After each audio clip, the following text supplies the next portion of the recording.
Francisco Valencia, viene de Securité, que además patrocina también las jornadas, y tengo que deciros que el otro día, en un evento que hicieron, me invitaron para dar las conclusiones, y yo decía, si yo aquí no pinto nada, si yo no soy del mundo empresarial, y me di cuenta que en la empresa también es necesaria la concienciación, y fue en definitiva lo que se estuvo hablando durante toda la jornada. Y además terminaron con una sorpresa, me hicieron una mención por actividades que hacemos, por ejemplo, en Por una Red Más Segura, y yo quiero decir que gracias a vosotros, Por una Red Más Segura es posible. Gracias, Francisco. Muchas gracias, Ángel. Bueno, yo primero quiero agradecer a Ángel Ucho y a Por una Red Más Segura por invitarnos a este evento, y también agradeceros a vosotros que hayáis madrugado un sábado para asistir también. Yo soy Paco Valencia, como ha presentado Ángel, represento a Security. Security es una compañía especializada en ciberseguridad y en cumplimiento normativo. Y digamos, en la empresa, y un poco nuestra preocupación desde que se constituyó la sociedad, ha sido siempre el por qué en las escuelas de telecomunicaciones o de informática no se enseña el marco legal que las aplica, y por qué en las carreras de Derecho no se enseña casi nada de nuevas tecnologías, cuando realmente estamos condenados a entendernos. Yo tengo que conocer el marco legal que aplica a mi trabajo como teleco, y cada vez más la actividad de nuestro día a día, de nuestra sociedad, funciona a través de Internet, de redes sociales, de lo que llamaron nuevas tecnologías, de este tipo de cosas. Y en cambio, tampoco los abogados salen demasiado formados en derecho tecnológico. Entonces, nuestra compañía desde el principio unió los mundos de Derecho y Tecnología, somos abogados e ingenieros, hemos conseguido que nos entendamos entre nosotros, lo cual no es sencillo. Y hoy vengo a plantearos un problema que existe en las compañías, y es que cuando aparece algún requisito o algún requerimiento legal, este requerimiento legal suele ir a las asesorías jurídicas de las compañías. Las asesorías jurídicas de las compañías saben mucho de derecho mercantil y de derecho laboral, pero no suelen saber demasiado de derecho tecnológico. Así que este mismo requerimiento se lo hacen llegar al CIO o al responsable de informática, el cual sabe mucho de informática, pero también sabe poco de derecho. Entonces, al final nos encontramos con un problema de cómo damos cobertura a estos requerimientos que son legales o que son contractuales o que alguien nos está exigiendo, si no hay una figura dentro de la compañía específica para este área, ¿no?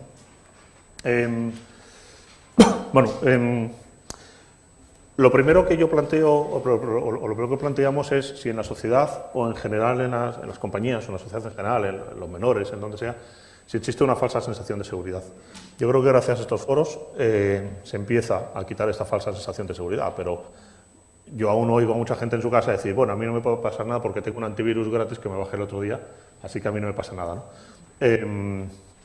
O a directores generales diciendo, a mí no me pasa nada porque tengo un informático que me ha dicho que ha puesto un firewall que me ha costado 10.000 euros, así que no puede pasarnos nada. Así que todavía existe esa falsa sensación de seguridad. En el marco jurídico, cuando hablamos de seguridad jurídica, sucede lo mismo. Hay quien dice, no, yo la LPD la tengo hecha porque vino alguien por aquí, una gestoría, me cobró 200 euros, me hizo un montón de papeles y cumplo la ley porque tengo aquí un montón de papeles, ¿no? Cuando la ley no te exige tener un montón de papeles, te exige hacer un montón de cosas, ¿no? Así que nos encontramos como la foca de la fotografía en una falsa sensación de seguridad, ¿no? Realmente lo que hay por ahí es aterrador. Ya habréis oído ayer, los que estuvisteis ahí en la jornada de ayer y en lo que queda de jornada, quiénes son los cibercriminales, ¿no? Esta gente, ¿quiénes son? Esos son fundamentalmente todos los que eran delincuentes antes, que se han ido convirtiendo hacia nuevas tecnologías, y los que no eran delincuentes antes, que han visto una oportunidad de delinquir gratis a través de nuevas tecnologías, porque al final el que no es malo se hace detrás de un ordenador. Así que, ¿quiénes son?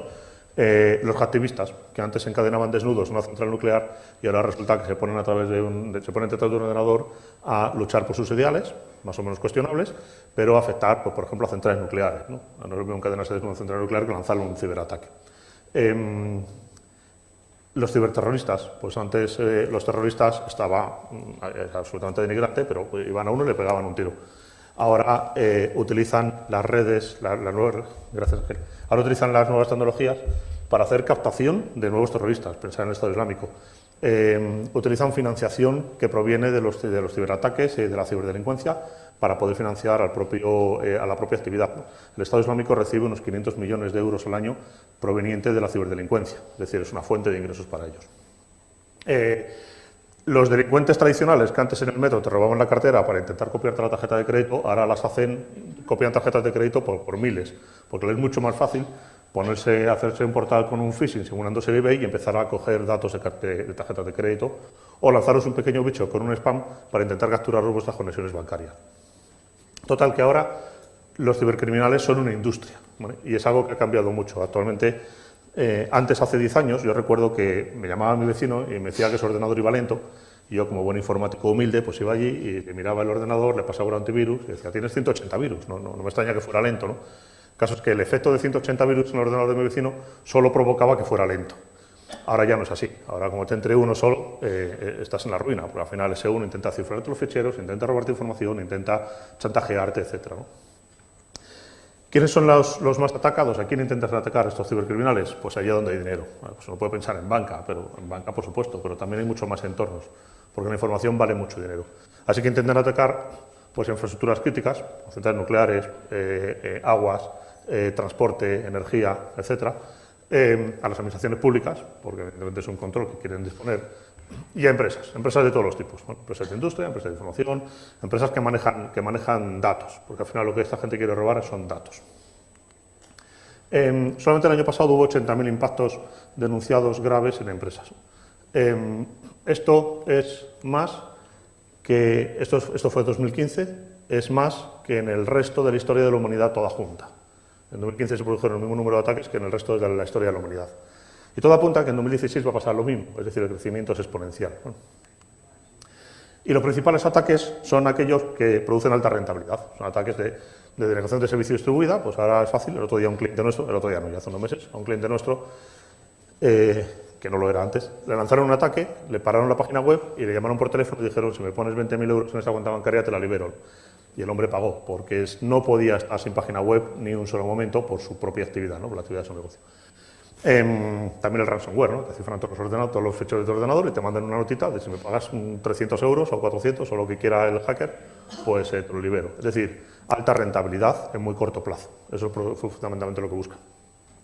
¿Qué técnicas emplean? Pues como os digo, emplean técnicas de alta rentabilidad en corto plazo, ¿no? Entonces, CryptoLocker, técnicas de denegación de servicio distribuida, otro ransomware, exploits, botnets, porque lanzar una botnet que me permite tener un montón de ordenadores a mis órdenes haciendo aquello que yo quiera que hagan sin que los usuarios de esos ordenadores sepan que están dentro de esta red, me permite lanzar ataques masivos y por lo tanto es una alta rentabilidad con un bajo coste. Así que en definitiva vuelven a buscar lo mismo. Esto ha hecho que se cree un negocio paralelo que es pues, como una empresa de servicios. Se ha creado el Crime as a Service. Pues antes, o sea, es el modelo del sicario tradicional que iba por tu enemigo y le rompía una pierna, pero ahora en el mundo Internet. Con lo que es muy fácil, tú llegas a Google y pones quiero atacar a mi empresa y aparte de muchas herramientas y muchos vídeos y muchos tutoriales de cómo se hace, que es muy sencillo, te aparecen empresas de servicios, empresas muy entrecomilladas, gente de servicio que te dice, pues mira, por 300 euros te lo hago yo, ¿no? O por 1.000 euros te lo hago yo. Entonces aparece un mercado que hace que sea muy fácil lanzar un ataque. Ya no falta ser un experto en informática como antes, ¿no? El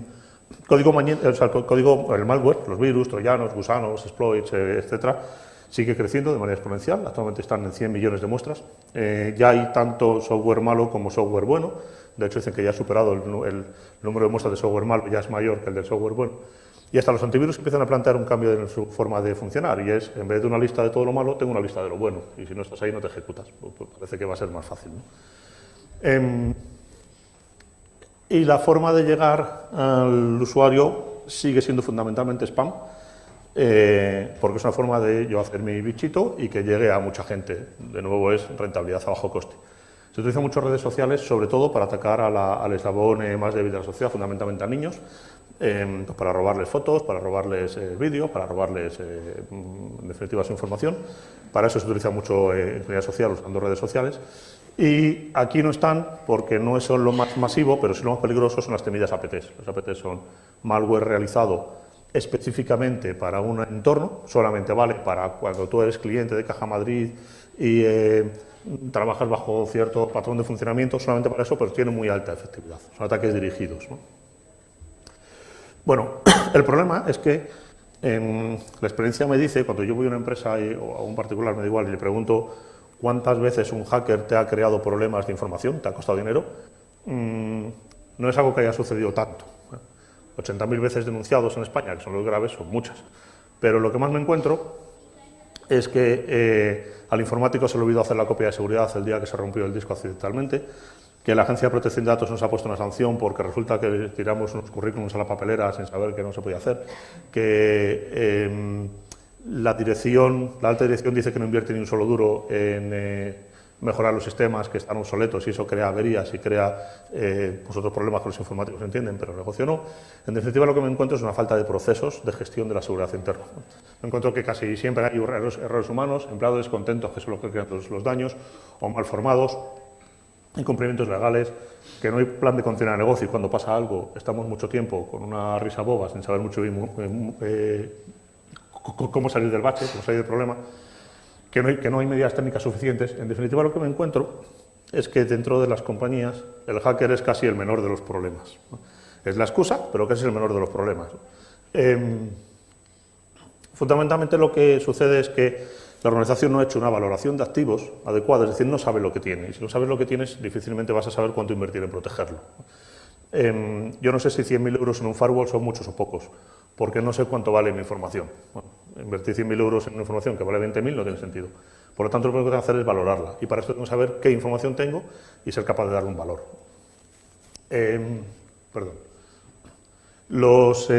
Y esto lo introducía antes.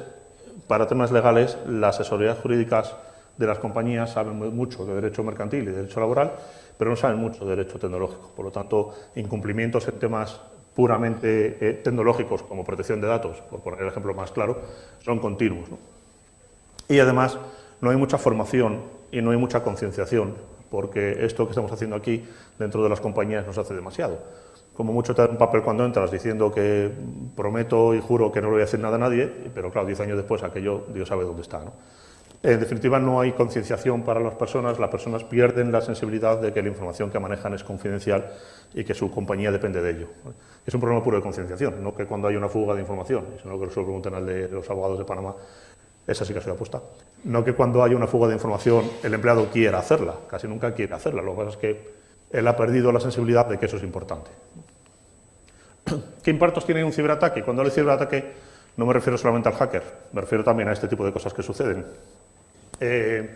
Daños sobre la imagen, ¿no? Son obvios, pues no os lo pregunten a Ashley Madison, ¿no? Ya se apunta ya. Por cierto, ¿habéis probado cruzar vuestra agenda de contactos con la de Ashley Madison? Es divertidísimo.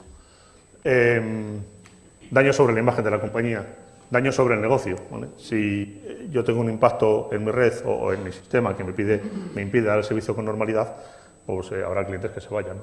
Ayer o antes de ayer tuvo Orange una avería masiva y estuvimos 6 o 7 horas en Internet en toda España, ¿no? Pues de Orange, del operador.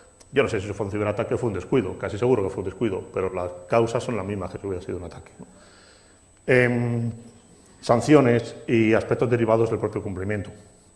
Sobre todo ahora que, como introducía el otro día, las empresas pueden ser penalmente responsables de los actos de sus empleados si no han tomado las medidas adecuadas. Siempre han sido responsables civiles, ahora son responsables penales. Penales quiere decir que alguien va a la cárcel, es decir, ya la cosa se pone un poco más seria, ¿no? Y daños sobre los activos. Estos activos que yo antes tenía que valorar para saber cuánto valía no sé qué, ahora ya han perdido valor.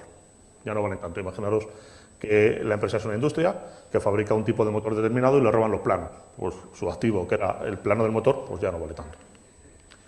Entonces, con esta idea nacimos nosotros para intentar ayudar un poco a las compañías a darles una visión mezclando todas las áreas de la compañía que tengan que ver con la propia gestión de la ciberseguridad. Por eso somos abogados, expertos en procesos e ingenieros. Bueno, ¿qué es lo primero que tenemos que hacer? Entender que seguridad informática no es lo mismo que seguridad en información. Yo que soy informático, bueno, yo soy teleco, ya que estamos en este centro, pero ya que soy técnico, me duele mucho decir y reconocer que la informática es demasiado importante como para dejarla en manos de informáticos. Y eso es porque la informática contiene información. Y los informáticos sabemos de informática, pero no sabemos de información. No porque no seamos capaces de saber de información, sino porque si trabajamos en una empresa farmacéutica, los informáticos no sabemos nada sobre fabricar pastillas. Los que fabrican pastillas son los que están llevando el negocio. Y ellos, su información, que es la que sí vale, nos la dejan a nosotros para que la alojemos en sistemas informáticos. Entonces somos custodios, pero no tenemos ni idea de cuánto vale esa información. Así que las medidas que un informático pueda poner de seguridad informática son endogámicas. Y si nos ponemos en la cabeza del director de la empresa esta farmacéutica, nos daremos cuenta que cualquier cosa que le contemos, desde el punto de vista de seguridad informática, le va a sonar a chino. Le voy a decir, mira, he puesto una base de datos Oracle y ahora tengo que poner un database firewall para proteger la base de datos Oracle que yo te he puesto, y ahora vamos a poner un firewall perimetral porque la red que yo te he montado también resulta que es mala y entonces tengo que protegerla con un firewall.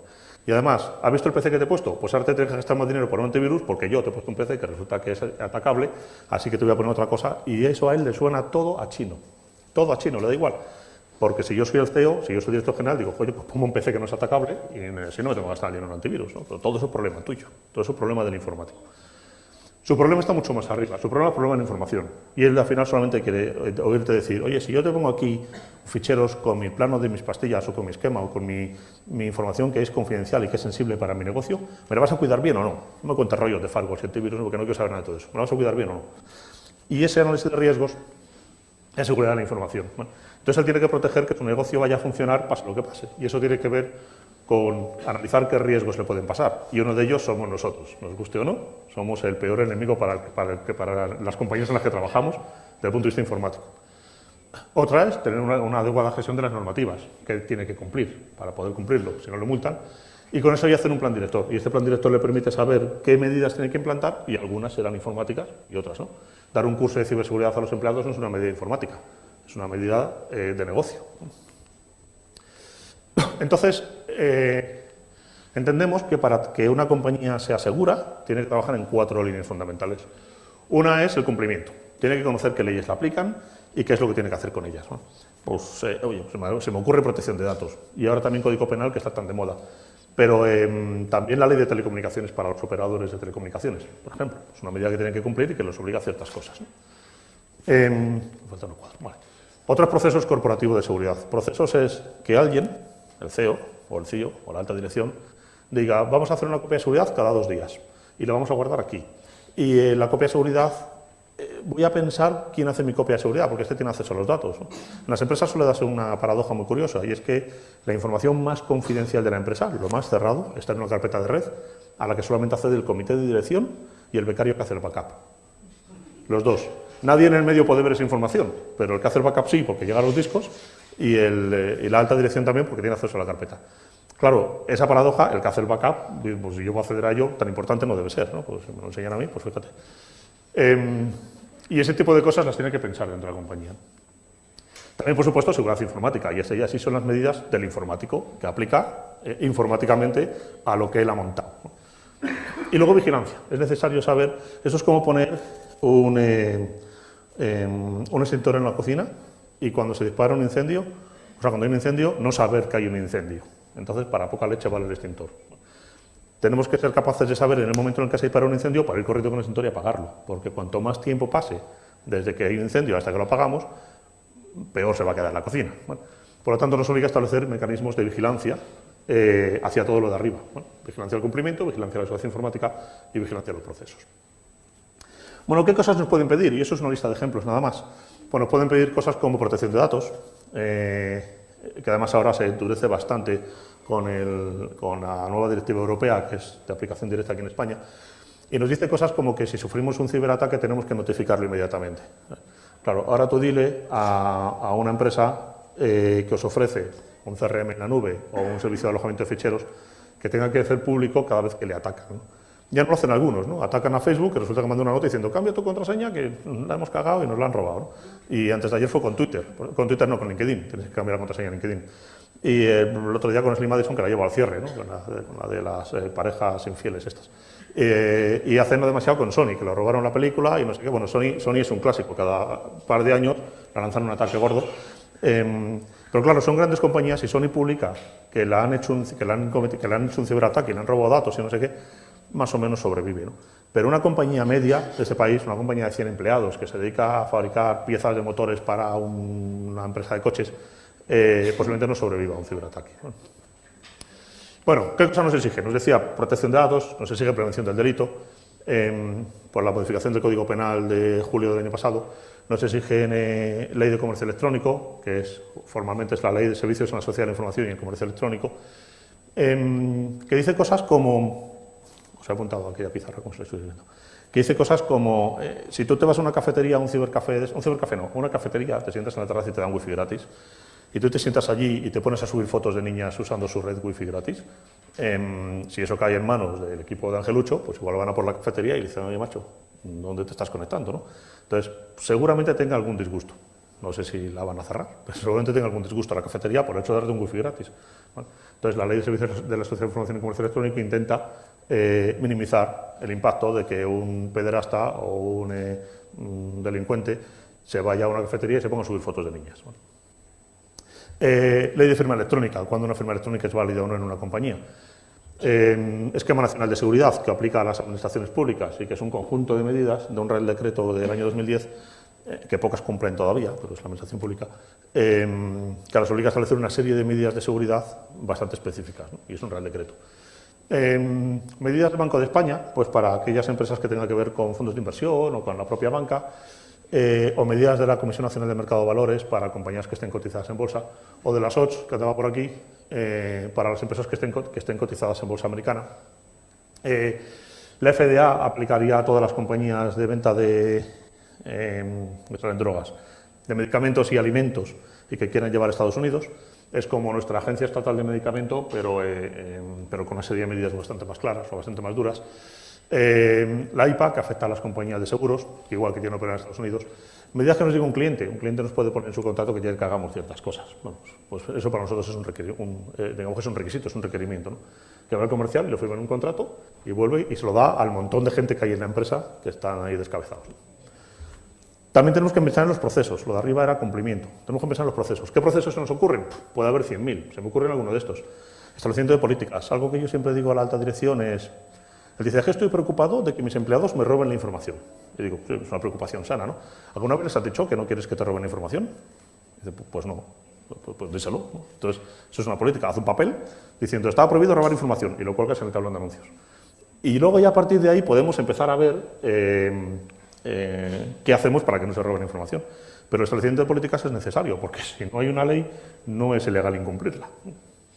También la coordinación de la seguridad es un proceso fundamental. ¿Quién es el responsable de seguridad de la información? ¿Quién se encarga de coordinar todo esto?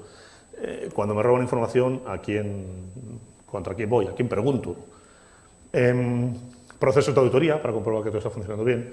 Autorización de acceso, que también la alta dirección siempre me suele plantear el mismo problema, siempre les preocupa lo mismo. Me dicen, es que yo quiero controlar quién accede a qué, ¿no? Y garantizar que nadie que no tenga acceso a algo pueda acceder a ello. Digo, bueno, está bien, es una preocupación sana, ¿no? ¿Alguna vez has hecho una lista de qué cosas tienes y quién tiene que acceder a ellas? Para ponerlo en tablón de anuncios y decir, Pepito puede acceder a estas 3 cosas. Pues no, pues hazlo, ¿no? Y luego ya, si alguien lo incumple, pues ya podemos ir a por él, ¿no? Análisis de riesgos, esto es fundamental, el saber qué es lo que te puede pasar, ¿no? Cuando vemos sistemas de gestión burdamente implantados, nos encontramos planes de continuidad ante, no sé, terremotos, inundaciones y cosas de ese tipo que no pasan aquí habitualmente. Entonces, un buen análisis de riesgos es saber qué cosas de verdad te pueden pasar, ¿vale? Que prácticamente es cogerte el papel de la compañía de seguros y todo lo que no esté ahí, pues eso es lo que suele pasar, ¿no? ¿Qué hacemos cuando voy a contratar a alguien y qué hacemos cuando se va? Pues oye, cuando voy a contratar estaría bien, sería un detalle, contratar a alguien que no venga de robar información a la competencia, a la compañía en la que estuvo. Sería un detalle, ¿no? Que no acabe de salir de la cárcel por un delito informático, sería un detalle, ¿no? Contratar a alguien así. Y cuando alguien se va de la compañía, está bien recordarle que los secretos que ha aprendido de la empresa, su confidencialidad no dejan de existir cuando él se va de la empresa, sino que durante el resto de su vida tiene que guardar secreto a eso, ¿no? Régimen disciplinario, aquel que incumpla las medidas pues será despedido, acorde a la ley, claro, o despedido o sancionado, o lo que sea, ¿no? Proceso de destrucción de información, cuando pues los ordenadores ya dejan de servir, pues no puedes tirarlos a la basura, sino que hay que destruir la información de forma concienzuda sobre ello, ¿no? Y eso aplica a los ordenadores, a las impresoras, a los servidores, a todo lo que la gente acaba tirando por ahí a puntos limpios con un montón de información válida en su interior, ¿no? Gestión de incidencias, que cuando Pepito dice, ay, la he liado porque he mandado un correo súper confidencial a un tío que es justo el que no lo tenía que ver, pero como también se llama José Luis, pues lo he puesto en copia y le han murido. Vale, pues que existe, digamos que exista algo, un disparador en la empresa, para poder gestionar esa incidencia. Bueno, ojo, no es una crisis, pero hay que hacerlo. Gestión de proveedores, si yo quiero estar seguro, mis proveedores deben de estarlo, etcétera. Y luego la seguridad informática, que también es necesaria. Entonces, en seguridad informática, pues hablamos de red de firewalls, de protección del puesto de trabajo, de protección de mis servidores, del antivirus, de criptografía, de seguridad en los dispositivos móviles, que cada vez hay más información. 5 segundos o 5 minutos. Antivirus, conexión remota de gente que entra desde fuera, en fin, un montón de cosas que el CEO no sabe de qué hablamos. Cuando al CEO le hablamos de seguridad en dispositivos móviles, piensa en una funda, en una carcasa. Cuando se lo preguntas al informático sabe que estamos hablando de ponerlo con criptografía, de geolocalizarlo, de que tengamos un mecanismo de borrado seguro, de que tengamos una contraseña de acceso, de que al final ese cacharro maléfico que va en el bolsillo, que le das un botón y accedes a todo lo que hay en la empresa, pues no sea tan fácil, ¿no? Vale, y entonces ahora el problema es cómo ponemos todo esto a bailar junto.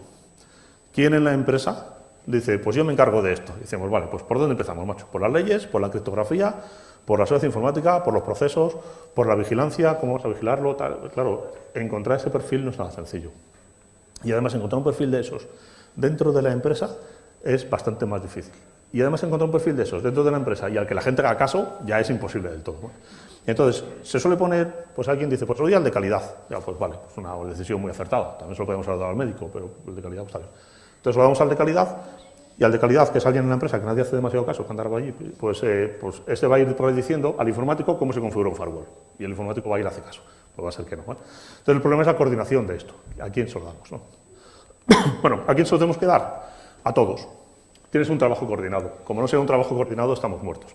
Un trabajo coordinado es que crear algo, un comité de seguridad, que al final es un grupo de gente que se reúne pues cada 3 meses, pues como la comunidad de vecinos, pero para hablar solamente de seguridad, ¿no? Y entonces, ¿quién forma parte de ese comité? Pues la alta dirección, el departamento de TI, por supuesto, dirección financiera, los proveedores, o gestión de proveedores, o sea, el de compras, el de operaciones, el de producción, asesoría jurídica. En definitiva, la gente que forma parte de la decisión o de las decisiones en cuanto a cómo se gestiona la información. Ese se reúnen cada 2 o 3 meses y hablan de cómo van a hacer caso a estos 3 tipos de cosas, ¿no?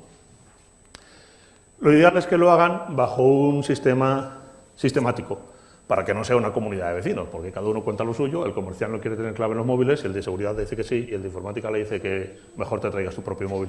Entonces, para que no sea una comunidad de vecinos donde cada uno habla de su gotera, hay que hacerlo siguiendo un guión, siguiendo un patrón, ¿vale? Y este patrón nos lo puede dar un plan director de seguridad. Esto es un documento en el que, en base a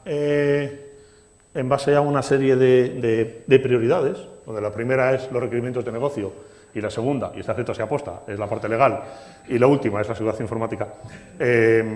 Siguiendo este guión de importancia, vamos a decir qué cosas tenemos que hacer en nuestro negocio para que el negocio sea razonablemente seguro. Bueno, fundamental es hacer análisis de riesgos o hacer análisis de vulnerabilidades, ¿no? Vale, esto aquí se calendariza, nos sale un plano, pues un plan director de 3 años, y en 3 años vamos a hacer, en el año 1 vamos a poner firewalls y un curso, en el año 2 otro curso y no sé qué, y en el año 3 vamos a mejorar los directorios activos, lo que salga, ¿vale? Y para hacer rodar este plan director, lo ideal es establecer un sistema de gestión de seguridad de la información. Ese es un nombre genérico que lo suele utilizar ISO 27001, o ISO 27001 es un modelo de sistema de gestión de seguridad de la información que no es necesario certificar dentro de la compañía, pero sí implantar, ¿vale?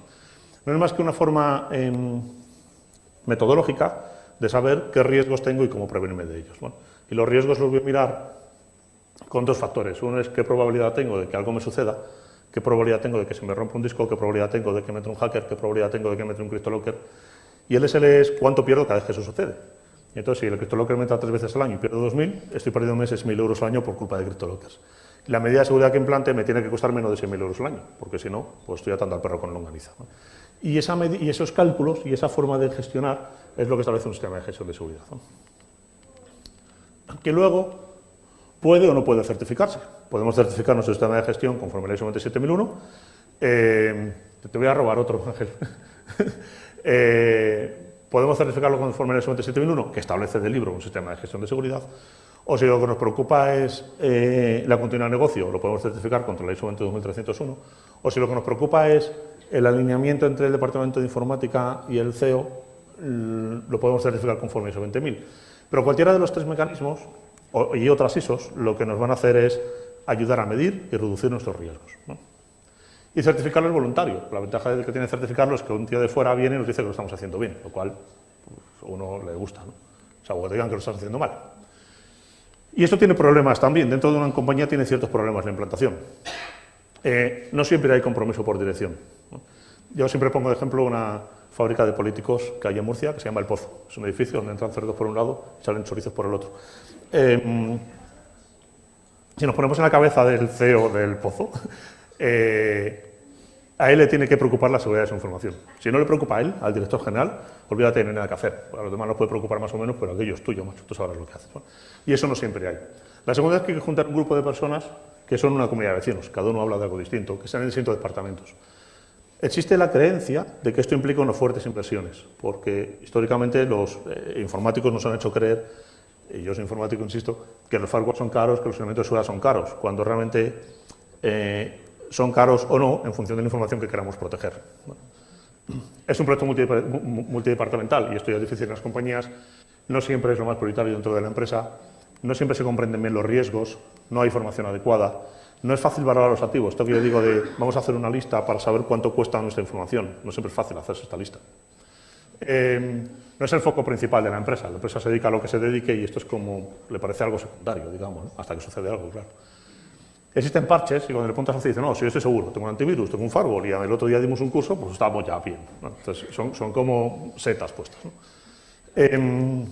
Se cree que un SGSI es específicamente cumplir una norma ISO y no es así. Un SGSI es algo que protege tu información, protege tu empresa y luego lo puedes certificar o no, ¿no? Pero al menos hay que tenerlo,